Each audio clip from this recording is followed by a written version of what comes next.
want to face backwards. Yeah? Okay, let's do it. Legs up. It's that way. It's that way. Legs up. Is that comfy? Yeah. Over the last 3 years, you've all seen me go from a tiny little nugget to a big, long boy. But when it comes to riding in the car, I'm still doing things just the same as when I was a newborn. Hi, it's me, the Science Baby, and here's why we're still favouring rear-facing in the car, even though I'm definitely not a baby anymore. In the UK, the law tells us that we have to keep our babies rear-facing up to 15 months old.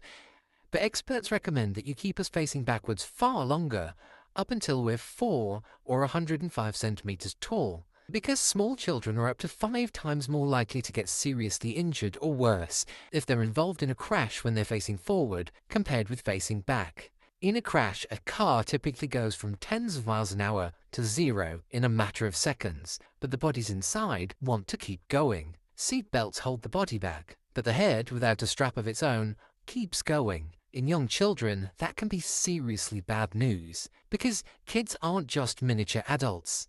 They've got different proportions, and their head makes up a quarter of their body weight, compared to a grown-up's 6%.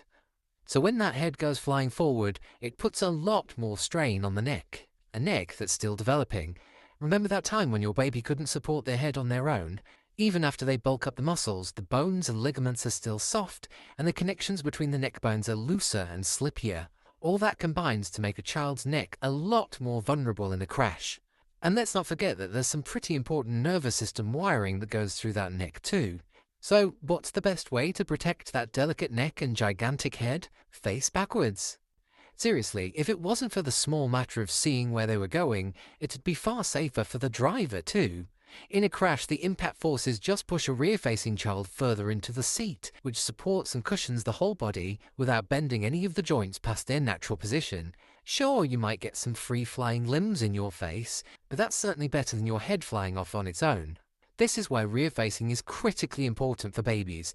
But even through the toddler years, those body parts are still developing, and our heads are still on the big side, so it's honestly the safest thing to keep your kid rear-facing for as long as possible. Crashes are unlikely, but if they do happen, you're taking action to keep your kid as safe as possible. And look, I know you might have concerns about your rapidly lengthening child having space for their legs, but trust me, we're bendier than you think. We'll be able to find a comfy position. However, if your little one tends to get sick in the car, facing backwards might not help that. Then you should make a choice that's right for you and your family. For us right now though, I'm perfectly happy pulling faces at myself in the mirror.